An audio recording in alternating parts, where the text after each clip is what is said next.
visit Julian in Belmarsh prison and was deeply moved by the treatment of his brother.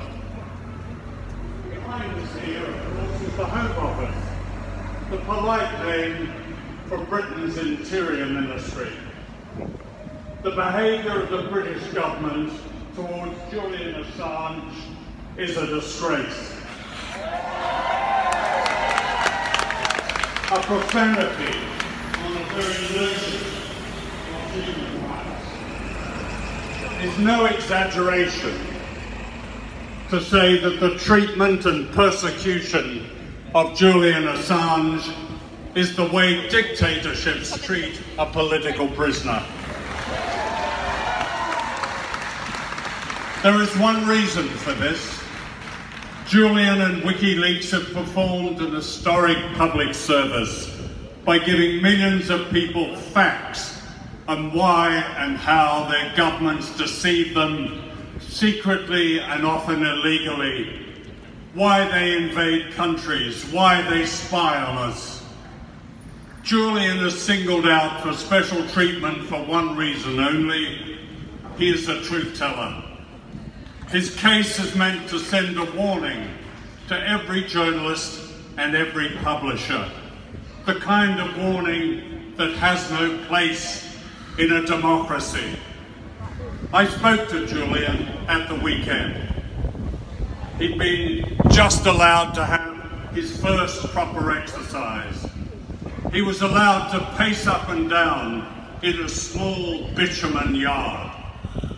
However, at Belmarsh prison, they have a sense of humour. On the walls facing the so-called exercise yard are happy, clappy words about the blades of grass beneath your feet. But there's no grass. Julian is locked up for more than 21 hours, sometimes longer. It's 4 months since he was dragged out of the Ecuadorian embassy, literally, in brutal contravention of international law. It's 4 months, and he is still denied the documents and the basic tools to prepare his case against an outrageous demand for his extradition to the United States, where he faces incarceration and almost certainly torture. And yet, he is not allowed today to call his American lawyers. He is not allowed access to vital documents. He is not allowed access to a computer. He is confined in a single cell in the hospital wing, where he is isolated most of the time from other people. All this because he infringed a bail order, the merest of offences, and he sought political asylum from the threat to his life that awaited him in Trump's America. When I asked Julian what he'd like me to say today, he was adamant. Say it's not just me, it's much wider. It's all of us. It's all journalists and all publishers who do their job who are in danger. In other words, the danger Julian Assange faces can easily spread to the present and past editors of The Guardian, The New York Times, Der Spiegel, El País in Spain, the Sydney Morning Herald, and many other newspapers and media outlets around the world that publish the WikiLeaks revelations about the lies and crimes of our governments. Never before in my career as a journalist have I known such an attack on our most basic freedom to publish and to know. The message is loud and clear. Be careful, or you too will end up in an American hellhole. Journalism is not a crime in the United States, not yet. But if Julian is extradited and convicted, it will become a crime. Journalism that does its job and tells people what governments do behind their backs in their name. Julian is not an American. He is an Australian citizen.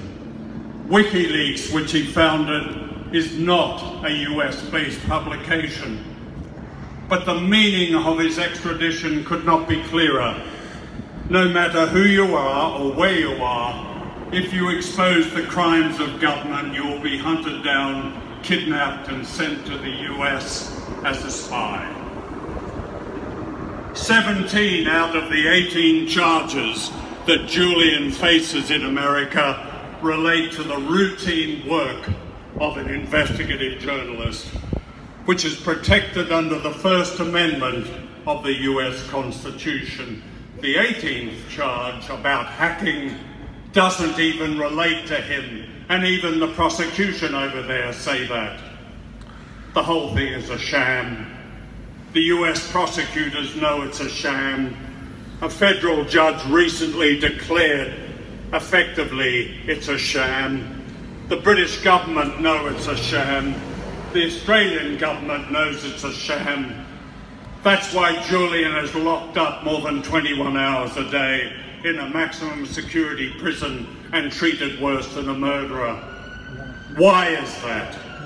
Why is he not protected by international law, as the United Nations Working Party has demanded? He is to be made an example, that's why. What happens to Julian Assange and to Chelsea Manning is meant to intimidate us, to frighten us into silence. And the moment that we fall silent, it's over. By defending Julian Assange, we defend our most sacred rights. Speak up now, or wake up one morning to the silence of a new kind of tyranny. The choice is ours. Thank you.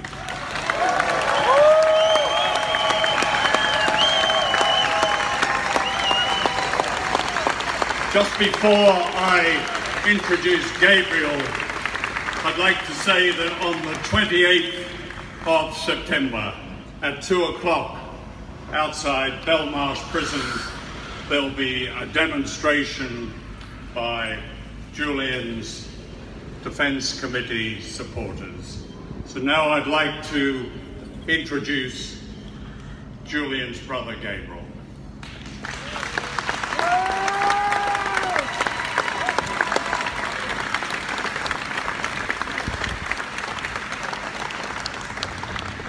Hello, I'm Gabriel Shipton, Julian's brother. Last month, I went to visit my brother Julian in Belmarsh Prison. It had been a year since I had seen him last. I hugged him and he told me this place he was in was hell. I instantly understood what he meant. A yellow inmate's armband wound tightly around his arm exposed how emaciated he had become underneath his baggy prison clothes. In his eyes and voice were the signs that this hell was working its hardest at crushing any hope he had left. This visit we didn't laugh. There was nothing to laugh about. I held back tears as I realised this could be one of the last times I see him. Afterwards, my daughter wanted to know why her uncle was locked up. Has he done something bad, Dad? She asked. I struggled to explain in a way a 5-year-old could understand. As Julian's brother, and on behalf of his children, other brothers and sisters, nieces and nephews, mother and father, I call on the UK Home Secretary to block extradition to the USA. Thank you.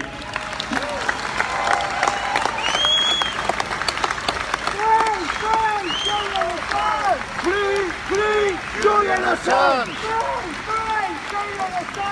Free Julian Assange! Julian Assange! Free Julian Assange!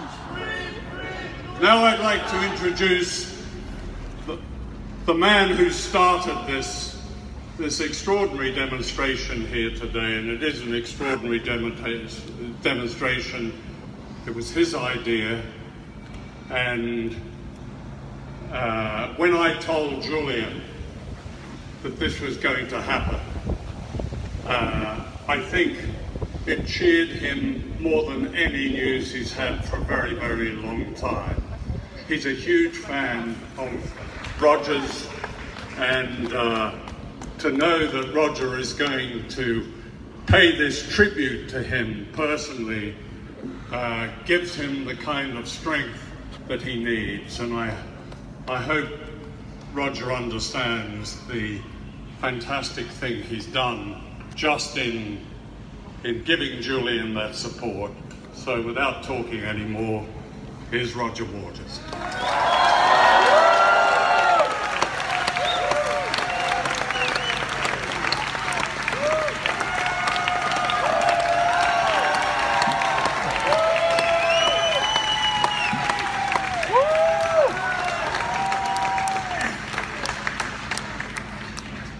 Wow. Wow. Wow. Wow. John and I go back a long way.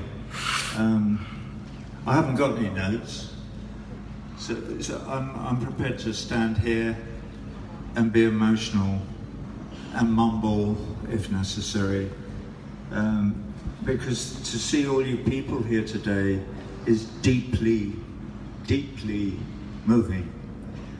Julian Assange is locked up for 23 hours a day, and when John was talking about it just now, I was thinking that what I need to help to persuade people is that we as individuals need to be able to put ourselves in the position of somebody who is in solitary confinement. I've been to one or two events like this, except they weren't a lot of people like this is. It was Andy Worthington and his dog listening to me when I was demonstrating for the release of Shaka Alma from Guantanamo a few years ago. Thank goodness he was eventually released and is now back with his family. Where was I? How do we put ourselves in the position of a Julian Assange in solitary confinement, or with that kid in Syria or Palestine or Rohingya being blown to bits by these people in this building here?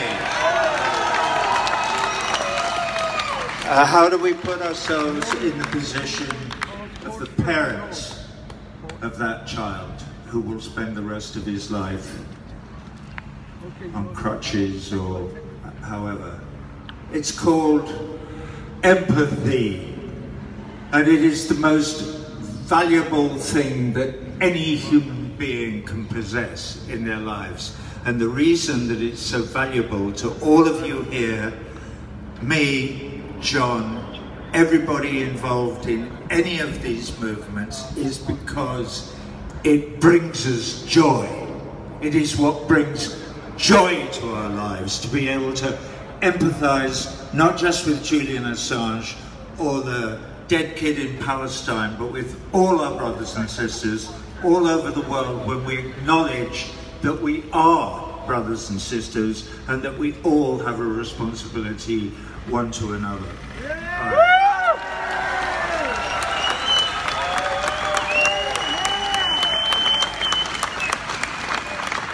So, one of the reasons that it's so moving to see you all here is because it means that nobody standing in Marsham Street today, with the possible exception of Special Branch, I know you're there, none of you are asleep.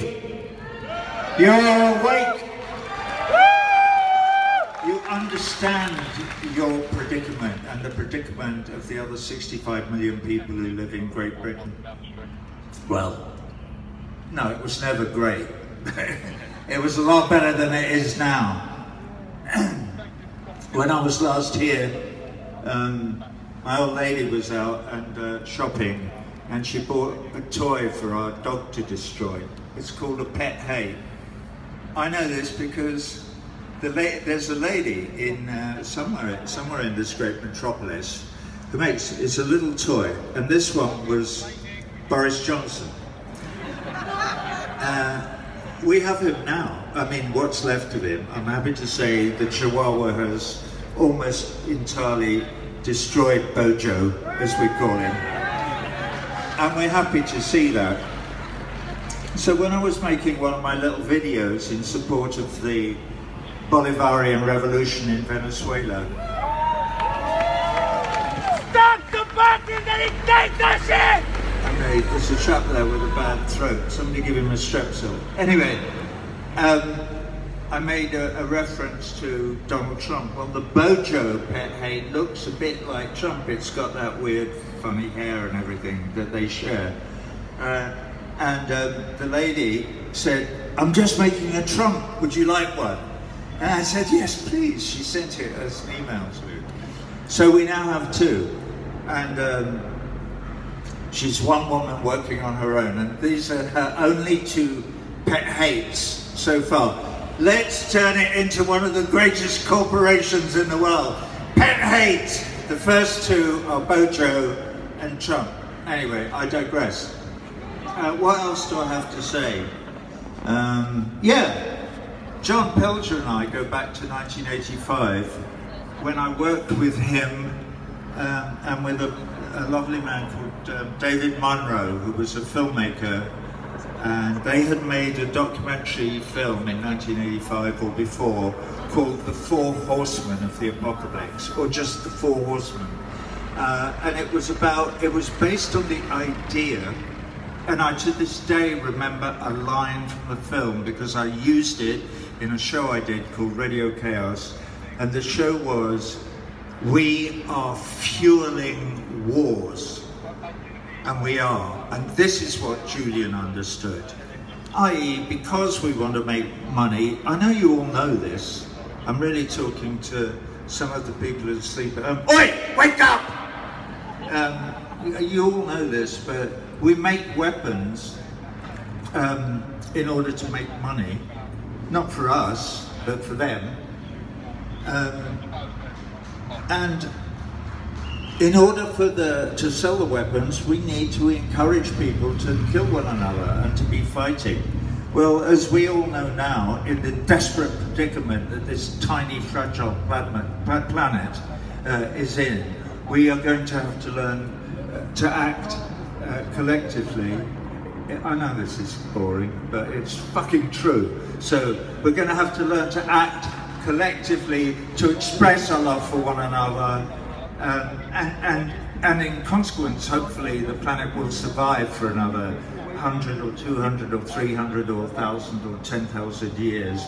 And our children and grandchildren can experience some measure of the joy that is to be found in the love of one another. And that's all I have to say.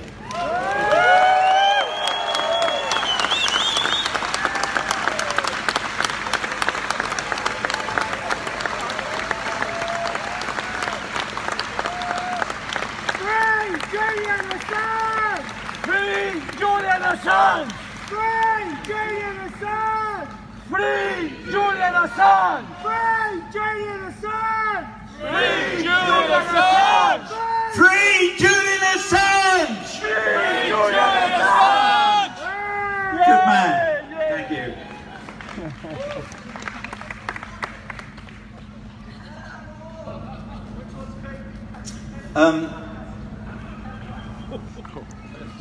We're going to sing a song in a minute, but before we do, since we're here and it's not pissing with rain, and where are we going to go next? I don't know. I've got very little to do. I'm going to tell you a story because I love it. All right, here it goes. No more preamble. I had a friend who was a junior minister in the Thatcher government. And one of his jobs was to go and meet dignitaries at Heathrow Airport. And one day, This is his story, by the way. You'd know him if I mentioned his name, but I won't because... Anyway, President Gorbachev was going to pass through London refueling his plane. So this young chap had to go with a bunch of other young guys from the Foreign Office and the Civil Service to bow and scrape in their morning suits. Anyway, Gorbachev lands and all these Russian troops and blah, blah, blah. And he's only there for 20 minutes and they're in a little room. He's there with an aide, and these chaps are all standing around in their shiny brogues and their pinstripes and their morning coats or whatever. I say, jolly good, this should be jolly interesting. And Gorbachev just stands there and looks at him like he did. And eventually he leans over to his aide and he goes,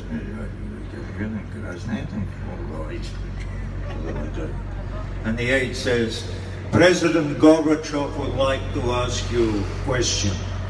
And all the young blokes go, I say, bloody good, jolly good, this should be interesting. So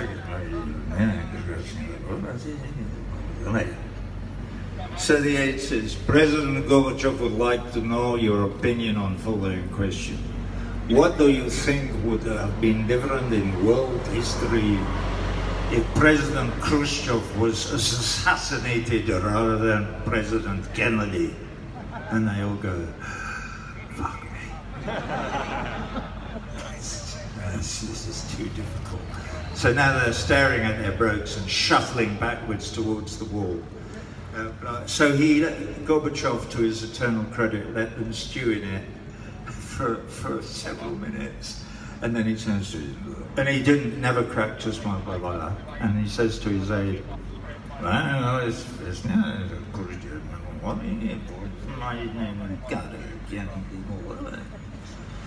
and the aide says, President Gorbachev believes it unlikely that Mrs. Kennedy would have, that Mr. Onassis would have married Mrs. Khrushchev. I fucked it up, but I kind of like that story. And so I may be going to see the great man at the beginning of November because he's getting very old now, and we owe him, President Gorbachev, late of the USSR, an enormous debt of gratitude for understanding some of the things that we're sharing here together in this meeting outside our dilapidated, miscreant Home Office. All right, I will shut up now. We'll sing this song. I'd like you to welcome to the stage a very old friend of mine, Andy Fairweather-Lowe.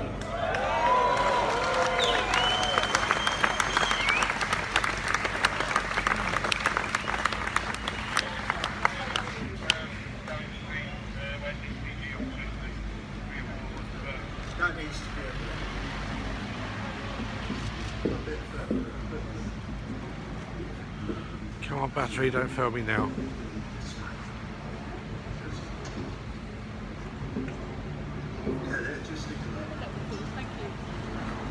It's only rock and roll.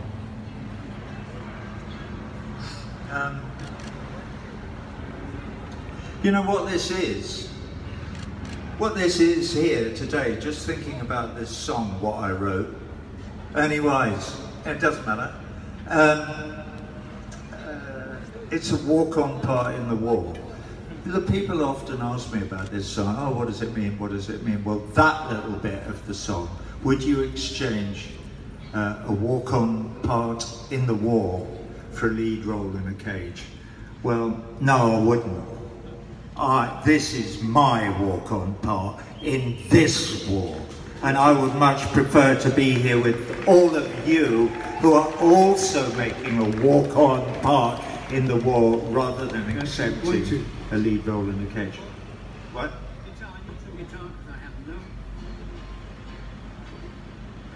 Yeah, we need to hear Andy's guitar.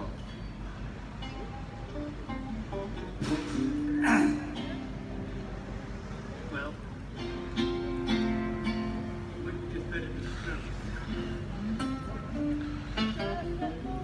the first time I played an acoustic guitar in public in front of an audience that hadn't bought tickets was that my kids, one of my kids in schools, he was 8 years old then, he's 43 now, but I was so fucking frightened going to play to these 8-year-olds. I promise. This is a measure of how our insecurities can well up and make life difficult. That I had to take Andy Philo with me to play the guitar and as moral and musical support. So I'm very glad that I haven't moved away from those basic needs, and it's great to have you here, Andy. Thank you. You're a lovely man and a great friend. All right, here we go. Can you hear it now? Can you hear it? All right.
So you think you can tell heaven from hell, blue skies from pain? Can you tell a good thing from a cold and red, a smile from veil? Do you think you can tell? And did they get you to trade your heroes for both hot ashes for trees, hot air, cool breeze, cold comfort for change? And did you exchange a walk-on part of the war for a lead role